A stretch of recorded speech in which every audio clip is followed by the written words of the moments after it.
പല പേരൻസും കംപ്ലൈൻറ്റ് ചെയ്യുന്നൊരു കാര്യമാണ് ഈ തെറാപ്പിക്ക് പോകുമ്പം 2-3 ദിവസം പോവും, പിന്നെ അവന് പനിയായി ജലദോഷമായി 3-4 ദിവസം മുടങ്ങും. ഈവൻ തെറാപ്പി കൊടുക്കുന്ന പ്രൊഫഷണൽസും പറയുന്നതാണ്, ആ കുട്ടി 2 ദിവസം വന്നു കഴിഞ്ഞാൽ പിന്നെ 2 ദിവസം വരില്ല, അപ്പം ഞങ്ങൾക്ക് അങ്ങോട്ട് പ്രോപ്പറായിട്ട് തെറാപ്പി ചെയ്യാൻ പറ്റുന്നില്ല. കാരണം ഈ ഗ്യാപ്പ് വരുമ്പോഴേക്കും അവനിതെല്ലാം മാറുന്നു. ഇനി അഥവാ ഇതിനിടയ്ക്കൊരു ആൻറ്റിബയോട്ടിക് കൊടുക്കേണ്ടി വന്നു കഴിഞ്ഞാൽ ഭയങ്കരമായിട്ടുള്ള ബിഹേവിയറൽ ഇഷ്യൂസും കാണിക്കുന്നുണ്ട്. അപ്പം അൾട്ടിമേറ്റ്ലി നമ്മൾ ഈ മാസാമാസം അല്ലെങ്കിൽ ഓരോ സെഷനും 500-600 കൊടുത്ത് പോകുന്നത് പലപ്പോഴും പല പേരൻസിനും അതിൻ്റെ അത്ര ഗുണം കിട്ടുന്നുണ്ടോ എന്ന് ചോദിച്ചാൽ ഇല്ല.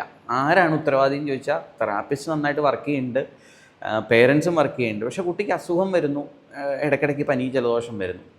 ഇതിന് അടിസ്ഥാനമായിട്ട് നമുക്ക് ചെയ്യേണ്ടത് കുട്ടിയുടെ ഇമ്മ്യൂണിറ്റി കറക്റ്റാണോ എന്നുള്ളത് ഒന്ന് ഉറപ്പുവരുത്തുക.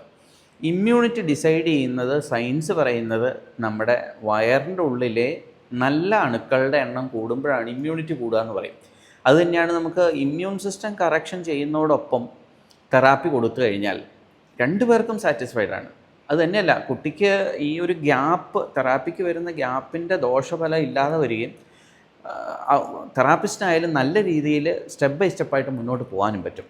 അപ്പം ഈ ഇമ്മ്യൂണിറ്റി കൂട്ടാൻ ഏറ്റവും പ്രധാനം വേണ്ടത് ആഹാരത്തിലെ കുറച്ച് മാറ്റങ്ങൾ വരുത്തണം.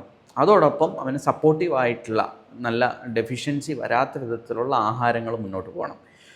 ബേസിക് ആയിട്ടുള്ളത് ഒരുപാട് കാര്യങ്ങളുണ്ട്, പക്ഷേ അതിൽ ഏറ്റവും അടിസ്ഥാനം ചുവന്ന മുളക് കുട്ടികൾക്ക് കൊടുക്കാണ്ടിരിക്കുക. പകരം പച്ചമുളകോ ഇഞ്ചിയോ കുരുമുളകോ പൊടിയോ ചേർത്തിട്ടുള്ള കറികൾ കൊടുക്കാൻ ശ്രമിക്കുക. പുളിപ്പുള്ള ആഹാരങ്ങൾ കഴിയുന്നത്ര, പുളിച്ച മോര്, പുളിച്ച മാങ്ങ, 3 എണ്ണയിൽ വറുത്ത സാധനങ്ങൾ, ഫ്രൈ ചെയ്ത സാധനങ്ങൾ, ഡീപ്പ് ഫ്രൈഡ് ആയിട്ടുള്ള സാധനങ്ങൾ. എയർ ഫ്രൈ അത്രയും ദോഷമൊന്നുമില്ല.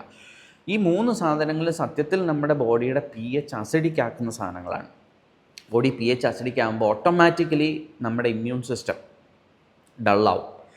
എന്ത് അസുഖം അടുത്തൂടെ പോയാലും ആ കുട്ടിക്ക് കയറി പിടിക്കും. അപ്പം ഏറ്റവും അടിസ്ഥാനം വീട്ടിൽ ചെയ്യാവുന്ന ഈ 3 കാര്യങ്ങൾ. ഇനി അതിൽ മാറിയില്ല എങ്കിൽ ഏറ്റവും അടുത്തുള്ള ഒരു ഡോക്ടറെ, ഹോമിയോ ഡോക്ടറെയോ ആയുർവേദ ഡോക്ടറെയോ ഒന്ന് കണ്ട് ഇമ്മ്യൂണിറ്റിക്ക് വേണ്ട കാര്യങ്ങൾ എന്താണെന്ന് വെച്ച് കഴിഞ്ഞാൽ ചെയ്താൽ പലപ്പോഴും ഈ തെറാപ്പികൾ മുടങ്ങാതിരിക്കും.